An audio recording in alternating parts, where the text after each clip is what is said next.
ideas came from Western scholars like Adam Smith and David Ricardo. And what's surprising is that even though the ideas originated in the West, the ideas have remained in the West, but the practices have moved to the East. And here I want to emphasize that in the past, it used to be the United States that used to be the chief advocate of free trade around the world. Today, the US Congress cannot pass a single free trade bill, despite such clear statements, right? And it's actually quite shocking that it is Asian countries that are implementing free trade principles. Now, here's one concrete example so you understand what happens when you don't implement free trade. In the year 2000, US trade with the 10 ASEAN countries in ASEAN, in Southeast Asia, was $135 billion, right? And US trade was a result of US opening itself up. And China's trade with ASEAN was only $40 billion. So US trade was more than 3 times China's trade with ASEAN.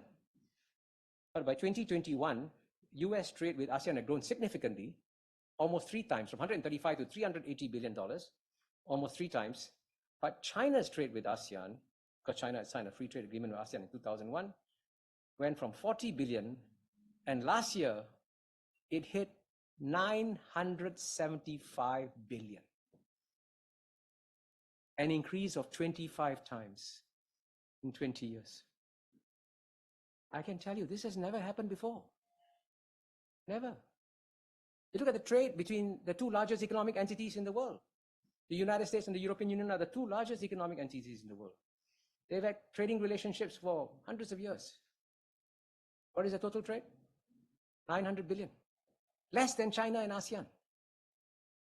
So this is an example of amazing shifts that are happening, all in the last 20 years. Amazing shifts. This is what makes the Asian century so real. Now let me add another shocking statistic. The combined economies of the European Union in 2022 was 16.6 trillion, over 4 times larger than ASEAN's combined GDP of 3.6 trillion. EU 16.6, ASEAN 3.6. Now let me ask you a simple question. Did the EU or the ASEAN contribute more to global economic growth between 2010 and 2020? The EU is so much bigger, 4 times bigger.